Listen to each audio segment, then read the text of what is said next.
This last phase left me in a bit of disarray to where I really didn't know who I was anymore. And in losing that identity, I realized I lost it because all this time I was being told what that identity should be.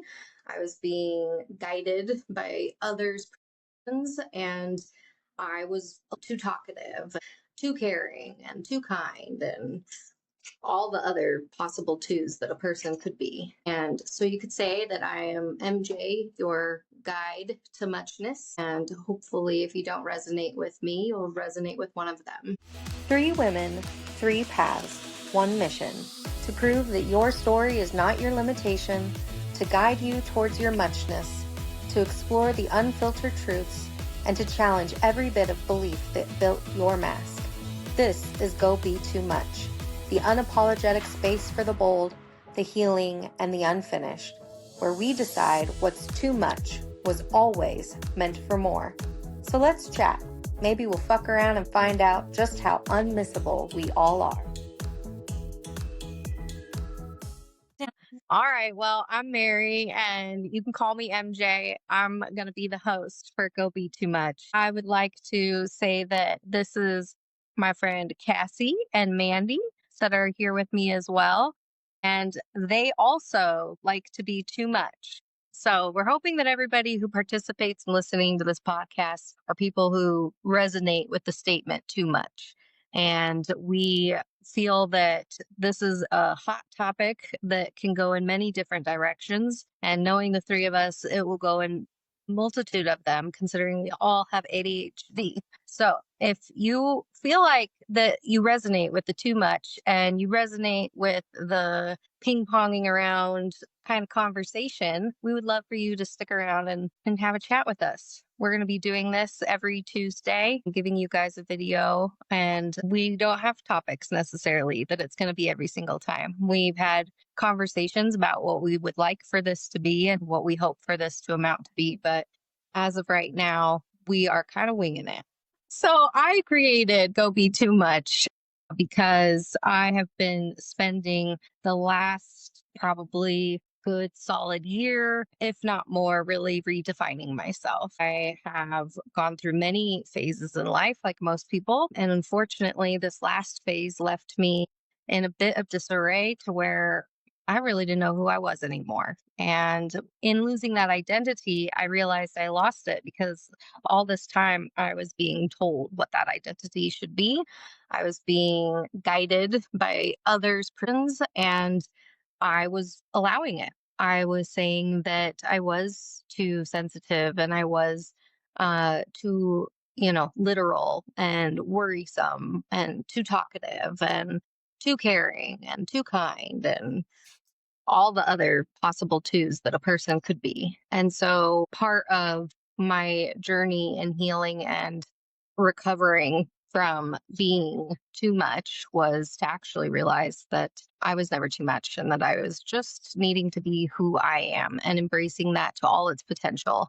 And in doing that, have quite become a cocky individual, and I realize that's okay. I've actually seen lots of things all over TikTok lately that make me so proud of people that are saying, is it that we're cocky? Is it that we're not humble, when we're just proud of who we are and we aren't ashamed of that anymore? And that is the biggest thing, is that I've released any shame that is attached to who it is that I want to be, who it is that I've been all along, and allowing those parts of me that were maybe dimmed and quieted and lessened to finally be as great and grand as they always should have been.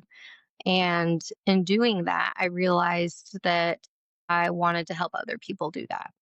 And actually come by this, I am a licensed clinical social worker in the state of Nevada, and I provide mental health therapy to people. However, I can only provide services of mental health to the state that I'm licensed in, and felt handicapped by that. And I knew that I was supposed to do so much more. And that part of me that was always kind of dimmed down was the part of me that is really meant to do a lot of great things in the world.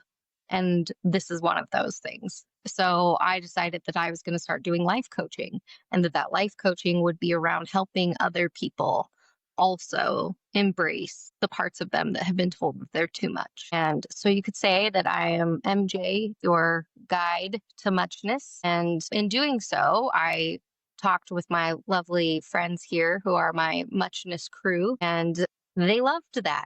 They resonated with that. Imagine that. And they have their own unique stories. And we are definitely three books that you don't want to judge the cover because you have no idea what you're going to get. And so, when talking to them about this plan and this idea for different reasons, they wanted to be involved too.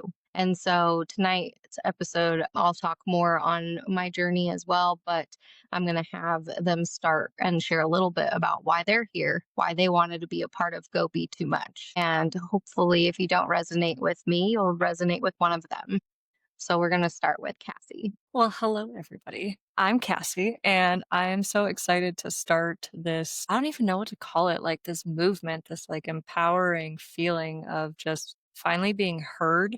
I guess would be the best way I could put it. A lot of people tell you to dim down and dull your shine, and I'm a recovering people pleaser who grew up always just trying to do everything for everybody. I always felt like I had to, like that's how I'd be seen, as if I was the one helping people. And in turn, I went down the rabbit hole of putting on a mask and being what I thought everybody else thought I needed to be. And this is in friendships, this is in relationships. I was like, what do I, from number one, what do I think that they needed? And that's who I would become. And so, I just have these different personas, these different versions of myself that I would try to mold to everybody. And it was exhausting.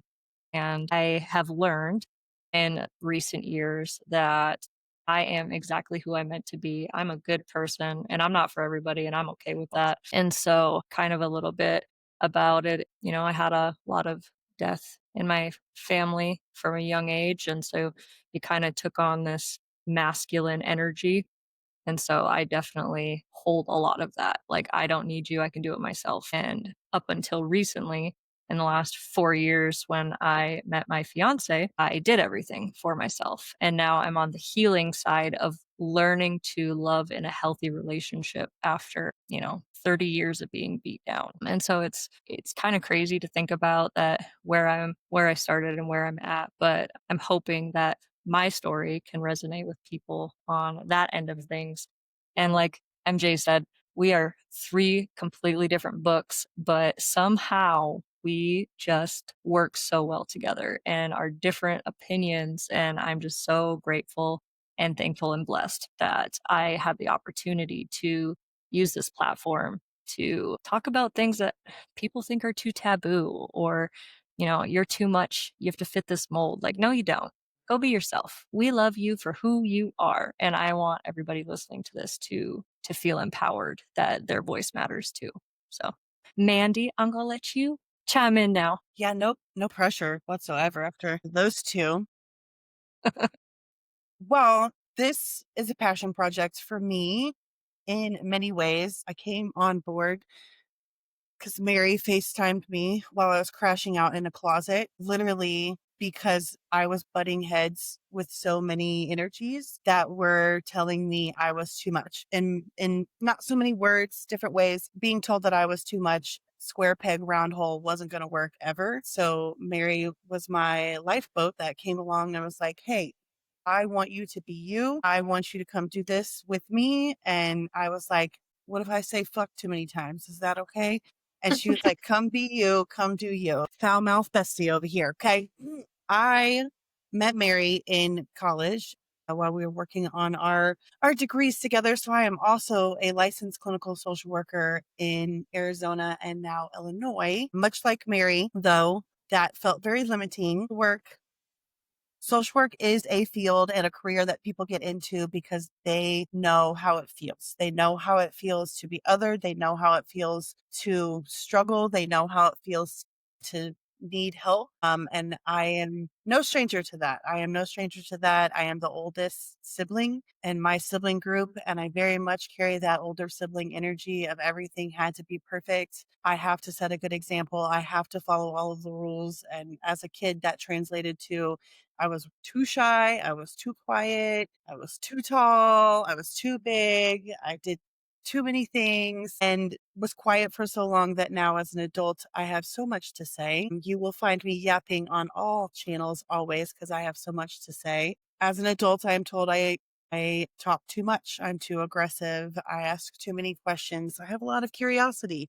And I am a fierce advocate for individuals who need tough love with a hug. Tough love with a hug is my mantra because I will be blunt. I will be direct. I never mean to hurt anyone's feelings, but I am very direct and I will hug you afterwards with consent if that is okay. But I want to live life with everyone. I want to live life with my students at school. I want to live life with my friends, with my peers, with my family. And living life with means getting in there and doing the work right alongside you, not saying you should go do this and then I'm going to go do this and live my life completely differently. I will never, ever give advice that I'm not willing to do myself. You're never going to have to do anything alone. If it is packing up your house in the middle of the night to move out because your piece of shit significant other, I got you. I got the trash bags ready. Playlist is locked. If it is you went through a breakup and you got to move 6 states away last minute, I will be there. I will run all of the errands. I will do all of the things. But tough love with a hug is where I'm at in life. So I'm super, super excited about this podcast, this project, this adventure with MJ and Cassie, because we are all different. We are same, different font, same but different font, and you're going to get different perspectives. And I think there's just a lot of opportunity for connection with all of us. You know what I realized when you finished, Mandy, is you're the oldest, I'm the middle, and Mary's the youngest. Like, if we're just not stacking on the other different things, right? I was like, you said you were the oldest, and I think I knew that, but then I was like, what the? I was like, I was like, just one more thing, like, just different perspectives, like, even in the bloodline, like, just how was it being the youngest? How was it being the oldest? And like, And not just the youngest, but youngest by 8 or 6 years. So, I mean, talking practically also an only child syndrome a little bit. So, I know, it's just it's so crazy. Like, and this is, I know how the podcast is going to go. So everybody listening, bless you for still paying attention, but this is how it's going to go. Like, something's going to trigger and we're going to be like, oh, here's a thought that I haven't thought about, or I haven't thought about in years. It just like unlocked a memory going on the Wayback Machine, and we're just going to fire away and see what happens and see where it takes us. And I think that's one thing that I'm super excited about. Yeah. No, we definitely all embody that birth order. Did you know, speaking of middle child, that the middle child is almost becoming extinct because most people just want 1 or 2 kids? Isn't that crazy? yeah, Like, I'm becoming extinct. I'm just kidding. it's an interesting dynamic to then not have the balance that it doesn't bring to a family dynamic. So, because as much as it might be a pain in the butt as the middle child to be that position, it does a lot for a family unit. That's for sure. So I get to be the one that holds everybody together from both sides. that was the role you were put into. Yeah. Very similar to Mandy being the oldest and having to do that. And similar to me, who is the youngest, and so much the youngest that I just didn't want to disrupt anything, because if they were around, it was so rare, so far and in between. Wanted things to go well, be good, be quiet. Maybe they'll let me stay around if I, don't talk too much. So I became a teenager, and then my older brother's friends wanted me to make them sandwiches, and I was like, "You're older than me. You can do it yourself." Make your own damn sandwich. So no, I appreciate that you ladies are taking this leap of faith with me and on this journey, and that we're going to do this podcast, and that we're going to just see what comes out, what happens, and that we don't really have, there's a rhyme to our reasons, but it's a whole lot of madness for sure.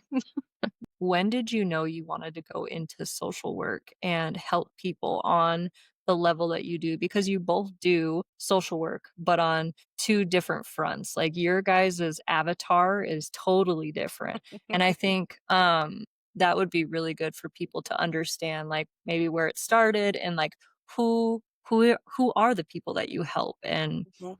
that kind of thing. So, Mary, did you want to go first? Yeah, sure. So I obviously went into social work because I want to help people. And I was nicknamed all throughout my adolescence of being Mama Longlegs because I'm incredibly short, but oddly enough, very long legs. And the mom to everybody. And so, naturally, I went into that then thinking, well, why not just do something that I'm already good at? And in the process, it started with me taking an interest in adolescence and substance abuse because I was around a lot of that where I grew up, friends and things. And as I was in my education, it continued to grow from that to the roots of those things, depression and trauma. And as I was exploring those avenues, it went more into the cycles and generations, understanding a person in their environment and things like that. And so I continued to grow more towards just mental health in general. And as I was doing that, then my desire to work with people who had even more significant traumas and depth to their mental health grew, and primarily with military because I had several friends go into the service and I have family members who'd been in the service, and I knew a lot about the stigma around mental health. And so when I went to Mizzou and met Mandy, it was because they had a specific program that I could specialize in military social work on top of my degree. And so I did that. And since then, I've worked in many different avenues. I've worked inpatient, I've worked residential, I've worked elderly, I've worked little, small, tiny humans, adolescents. I've worked outpatient hospital settings, private practice, the military base, and now currently at the VA. And like I said, with life coaching, it was that I wanted to tap into helping in a completely different approach and not so much that of me diagnosing and me putting you in a box, but more so me allowing you to grow and heal outside of the box.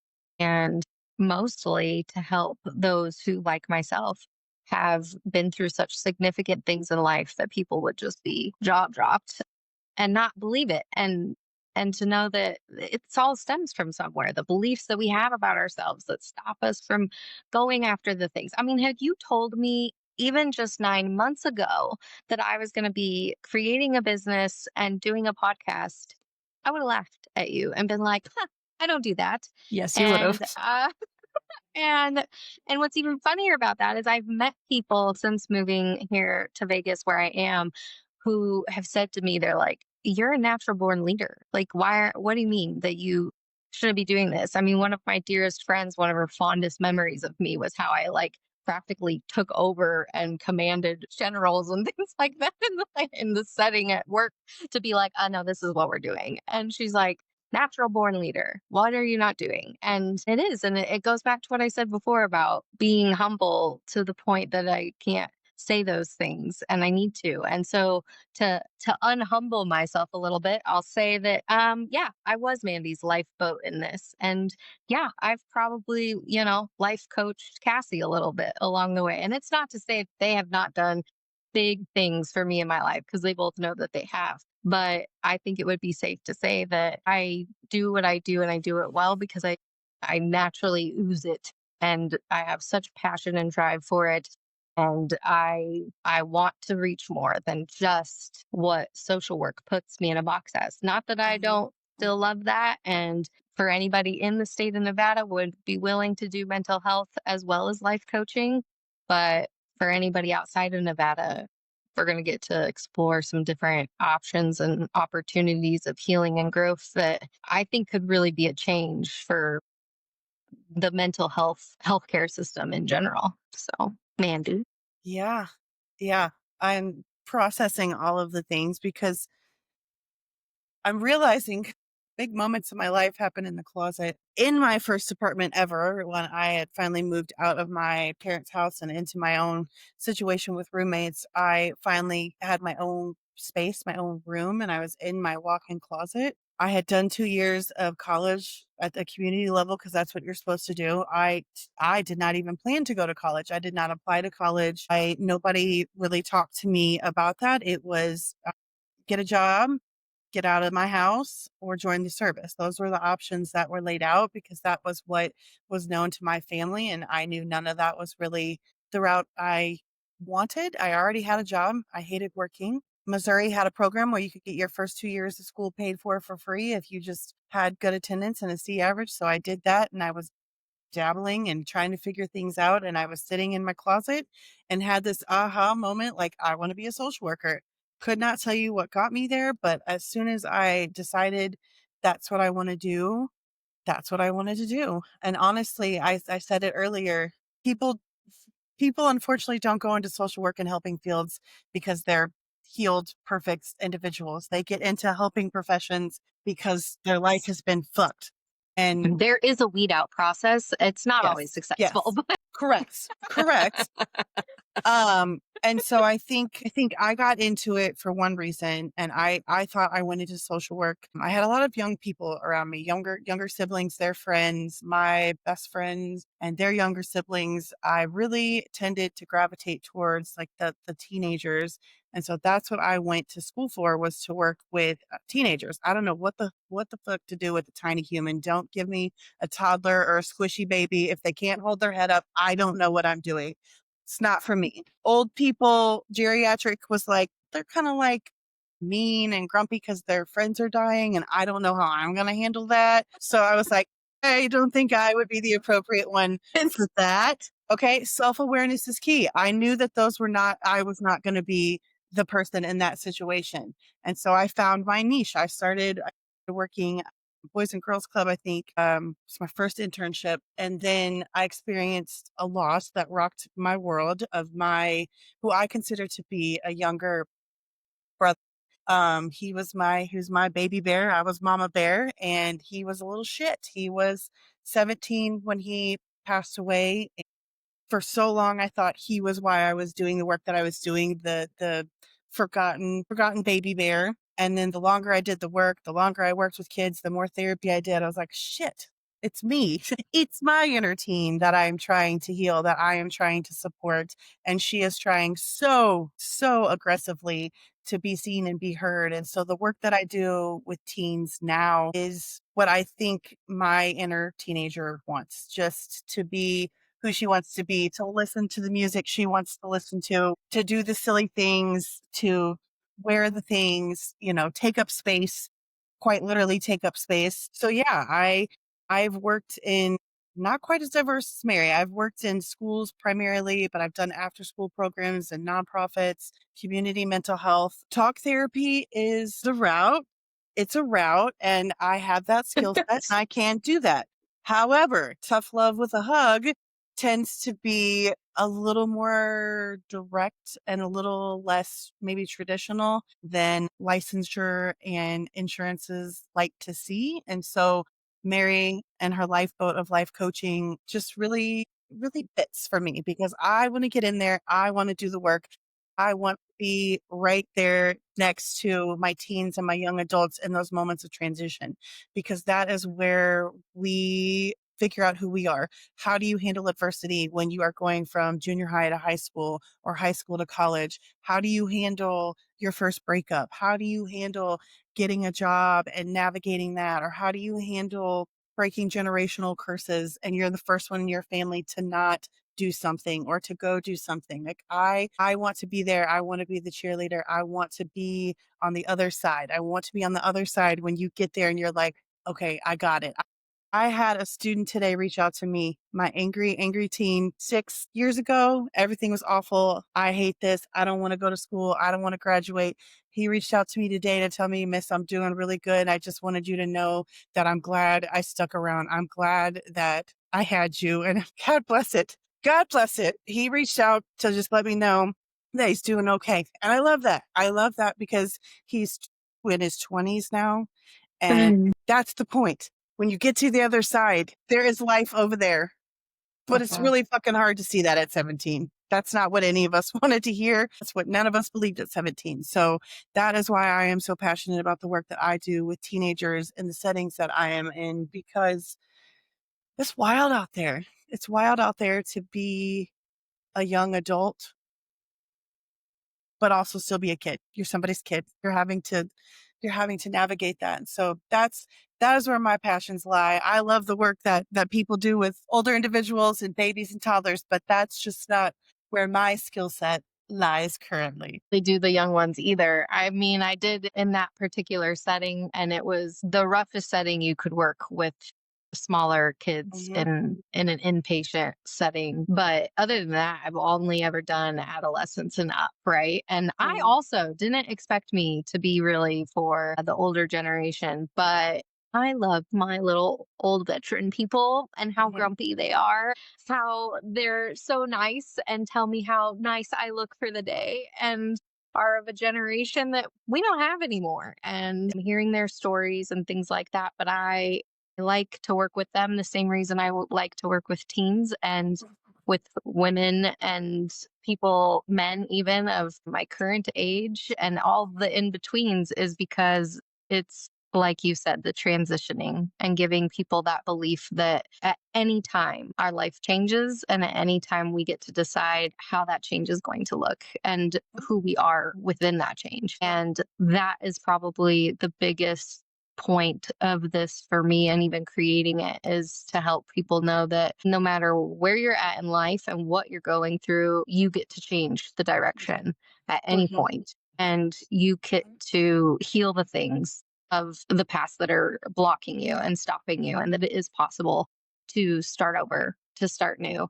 no matter what your age is. And I don't have to be of a certain age to be able to help encourage people of that and connect with people on that.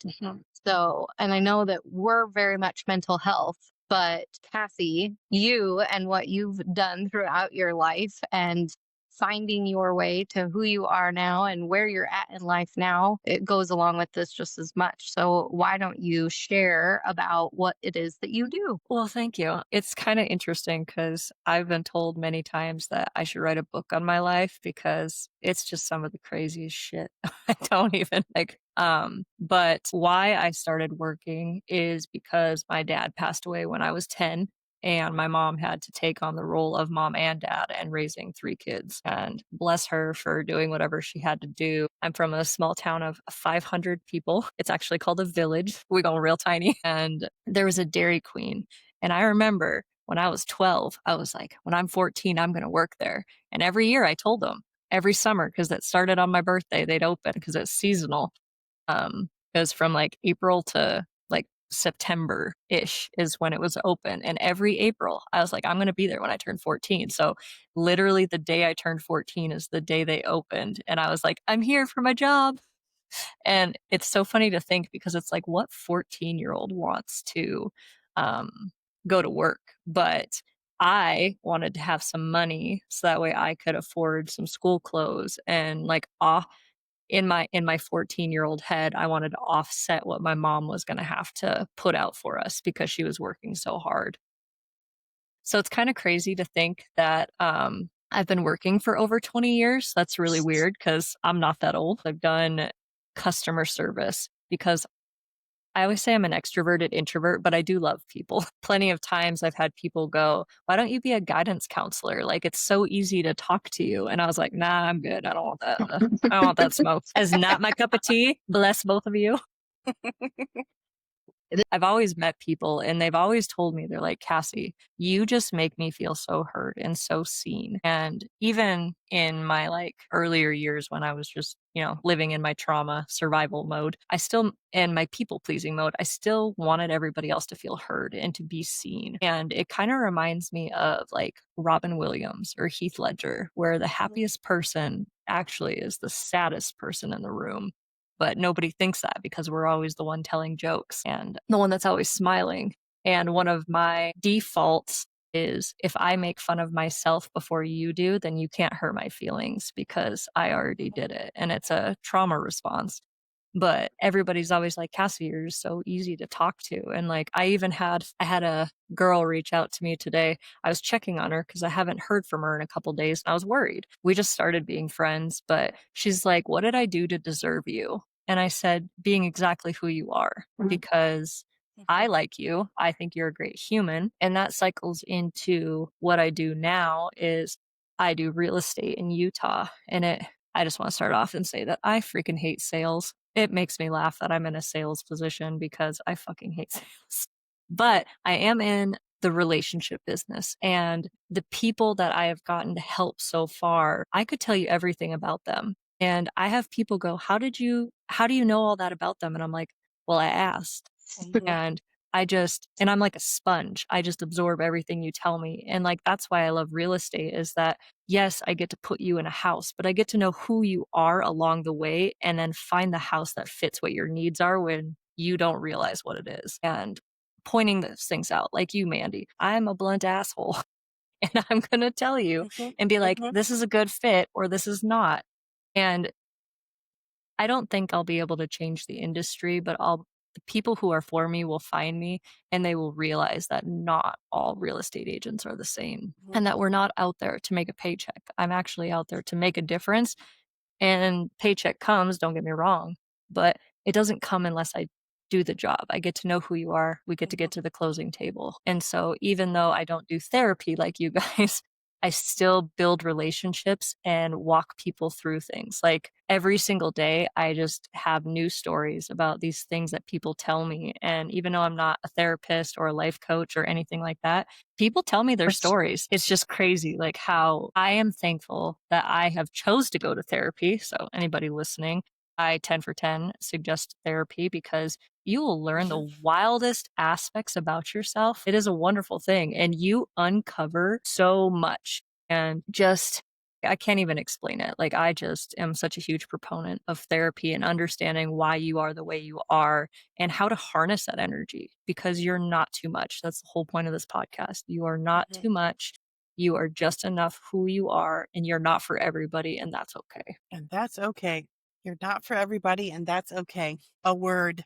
I'm not for everybody, and that's okay. I'm covered in tattoos. I have a bad mouth. Those who get it, get it. Well, and I think that's the most important part of going through what you do in life and getting to a place where you can finally say, you know what, I'm going to be me and I'm going to drop the mask, as you said earlier, and I'm going to embrace it. And I'm going to say that it doesn't matter whether people want to accept me or whether they feel intimidated or some type of way about how I'm being, or they think I'm being too cocky or whatever, spoon fed, blah, blah, blah. It's no, this is me.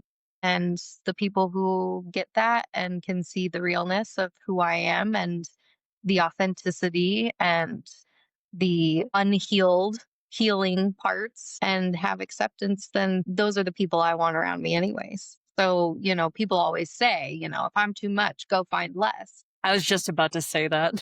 And it's really true. It's really true, because it should never have been about us trying to change and mold and adapt. And there's reasons that we chose to do that. And that's not on those people. Nobody made us do those things. But not all of us have come to the realization yet that we're not too much and that we're just exactly how we're supposed to be. And if anything, watch just how much we about to be, because you gonna learn to date. For real. It's just it's something that, I would have said to you, there's times in my life that I thought putting the mask on was my confidence and cockiness, that I would have said, no, that was the me that was doing too much to fit it. No, actually, I think that bitch was me. So the girl that showed up to the football game in low rise and a handkerchief around her chest, yeah, that girl was me.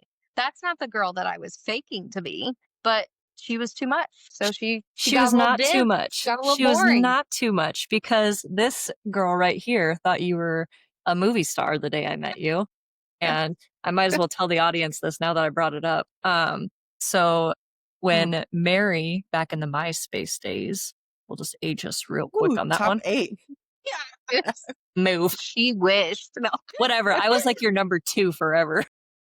Anywho, Mary was like, who is this bitch? I don't like her. And so what does Mary do? Mary adds me as a friend and she's like, I'm going to message this girl. And it was funny Mean because girl, what? yeah. And she's like, I'm not going to like this girl. And then she started talking to me and she's like, damn it, why do I like this chick? This is weird. And then the guy I was dating at the time happened to be her best friend. And he surprised me. And we walked into KFC and I see Mary in all her glory. And I'm like, oh my gosh, it's Mary.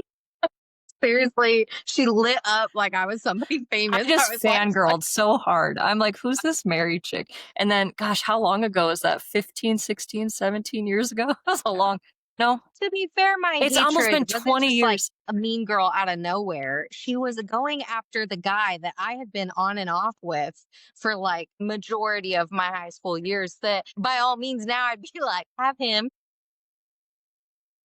Amen. Amen. But yeah, it's been almost 20 years. That's funny. Mary, do you remember the first time? Well, I'm gonna say the first day we met each other. I know we didn't actually meet each other. I was probably like, We were in class. yes, Introducing ourselves. Mary, I'm from Wyoming. Oh, this bitch. Wyoming. She didn't say it, but literally. I heard it. That face yeah, says so. I did. I think I did. It was a summer class. I don't know what the hell class it was. Research class. God, yes. Fuck that class. Yes. And we met Bethany from Boonesville. So if you're listening, Bethany, every day think of you, honey, and I Bethany love from Boonesville. God bless Bethany. Yeah. And then we were forced into like a group project, weren't we? We had to like do some process recording bullshit together. And we were like, you probably thought I was a bitch. And I probably was like, being a bitch. she's not going to like me. Yep. And I always feel like then- that's how great friendships start. I'm just going to say it's normally like, I Yes. don't know if I like her. And then here you are 20 years later and you're like, I think I Yeah. still like her. Yeah. Yeah. Well, now and that's she's my little. yeah. Yeah. And that's the thing too, right? Like, so gosh, how long have you guys known each other? Like 13 years, yeah. 12 years. So the other cool thing, I guess, you know, with starting this podcast is we all met each other in our early 20s. And we have just gone through so many different life events. Through I'm it. exhausted just thinking Moves. about it. Oh gosh. I'm glad that I'm not Cassandra anymore and I'm Casi. That's all I gotta say. I can't live that Cassandra life anymore. But like Who just the hell all the is ups. Cassandra? Who's that? I don't even know her. You don't. No. You don't. And that's okay. She's exhausting. She's exhausted. You can't keep up. No, I don't even think I can keep up. But like how we've just gone through the different phases and like just we've grown up with each other basically. Uh-huh. Mm-hmm. And I also think that the audience should know that it didn't just click in our heads until this year how we've like stuck around and we've just been there. We haven't left. And like I've been friends with Mary, you know, going on almost 20 years, but like Mandy and I met her with Mary when she went to college. And then when Mary got married, I was like, that's Mandy. I'm leeching onto this one. And That one's yep, I pick her. That's mine. And like we haven't been like best friends or even really like friends. It's kind of like a Snapchat acquaintances, but Yep. we have literally Snapchat for almost 10 years now consistently. Yes. Here's my life. Here's what I'm doing. And like I always know what's going on in your life. You always know what was going on in my life. But like it wasn't until this year that I was like, wow, Mandy's been really consistent in my life like this whole time. Mhm. And then it's like when Mary brought up starting this project, I was like, yes, 1,000 times yes. Like it just makes sense. And, you know, I will say this a million times. I'm sorry, listeners, but we are just three different people with different beliefs. And yet we can be in the same room and just have the best conversations.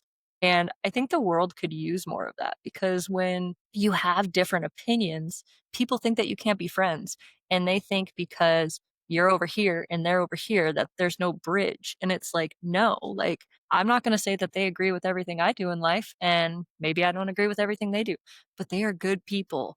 They want the light in this world. And I always tell my kiddo, are you being a good person? And she says, yes. And I said, perfect. That's all I'm asking. because that's what we need in this world is we need more good people. And just because you're different doesn't mean that you can't accept them for who they are. Yeah. Well, and I think that's a big thing is we all have accepted one another for the core of who we are.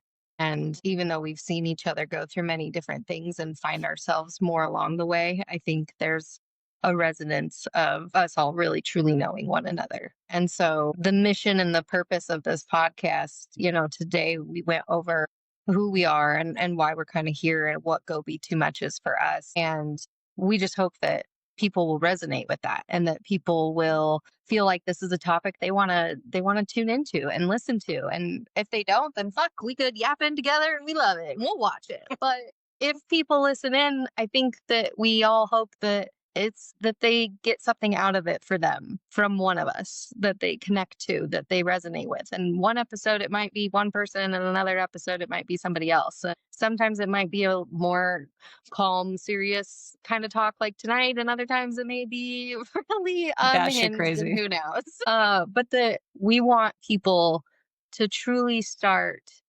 being their most authentic self, and that we are encouraging and supporting women and men who all are done being told who they should be, what they should be, how they should be, and step into that scary place of, I don't even know who that is. How do I figure that out? What do I do for that?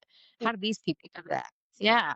Like, well, then it's not pretty. It's not an easy journey. Like, and we're still doing it. That's the great thing. It's not something that we're coming at people saying like, oh, yep, we've nailed it. Experts in it. We're just getting. I'm an expert in what not to do. Right. Sure. Yeah. 100 times over. Yes, absolutely. Well, I don't think any of us intend to be an expert in anything other than let's try that. How do you feel about that? Like the pivot, the ability to fuck it, let's go. Like, fuck it, book it. Like, fuck it, I'm gonna quit my job with 2 days notice. Like, we're gonna do it. Fuck it, I'm gonna move 6 states away. Fuck it, we're gonna do it. And the getting comfortable with being uncomfortable and really working through those parts, but knowing that you have that backing. Like, we are here on your podcast in the morning when you're getting ready. Like, the thing that MJ, Cassie, and I have all identified about this friendship is that consistency is important to us, and us consistently showing up for each other, whether it's through a Snapchat, whether it is driving to your new house in Vegas the first day you get there and watching chaos ensue. We show up. Going through a marriage and a divorce. Yes, we show up. And so I think for me, I won't speak for the other two. For me, it is showing up on this podcast and being authentic and giving others the opportunity to sit in their authenticity and know that, like, you can consistently do it. You can consistently do that for yourself, for others consistently. No, I love that. The other thing, I mean, I'll have, Mary end it when I'm done rambling because all we do is yap on this damn thing. Go on. Ever. We literally could. This could be like a 6-hour podcast. But the other cool thing that I think when it comes to this podcast, this movement, this whatever we're building is that we want the listeners to be involved. Like, we want this to be a community and not just us. Like, we want to know what your stories are. And if people feel comfortable enough telling us, we have a Google form. We'll, put it in the show notes. And you never know who's listening, who's watching, who's been through that thinking that they're alone. Like, they're like, I'm the only person in this world where it's ever happened to. And we get to read these stories anonymously about something you may have gone through. And like, we'll just use an example of, like, say it's a single mom who, is trying to figure out this way and she feels like she's alone because her kiddo is just wreaking havoc and she can't keep the laundry done. And, there's other people out there who are going to hear that and feel seen. They're going to be like, wow, that was so me. I'm glad I'm not the only one. Right. And so I really think that building this community, the listeners who are listening right now or watching, we really do want you guys to be involved. We want you guys to give us your input. Like, what do you want to see? What do you want to hear? What's your story? And just, we do read it verbatim. So whatever you put's happening. but like that we want it to be a community and we want to grow together, like us three with you guys to just build this Go Be Too Much empire. And so hopefully, you guys want to stick around and every Tuesday, like Mary said, listen to us yap about who knows what. Because just Just where put it us on in the starts, background. Just put us on in the background while you're getting ready in the morning. That's what we do. We get ready with each other. So you could just put us on the windowsill. That's where I put everyone in the morning. Or you could put us on the counter and just hang out with us. yeah. So Yeah, we're going to be doing this every Tuesday. I am going to be having a website as well. And that's going to be a place where you guys will have some options when it comes to Mandy and I and some of the things that we're going to be doing outside of this podcast. We all have socials that you guys can follow. We do have a Go Be Too Much social media, but we have our own individual ones. And I'm sure we're happy to have people following any and all of those things. And so I hope that this first one gets to people and gets them excited and gets them hopeful for feeling like this is it for them, that they're finally going to be all that they have wanted to be, all that they didn't know they could be or should be or can be. And that this is the time for them to decide that they're going to be unapologetic, unfiltered, finished, and unmissable. And that I hope everybody goes and bees all that they are meant to be. Thanks.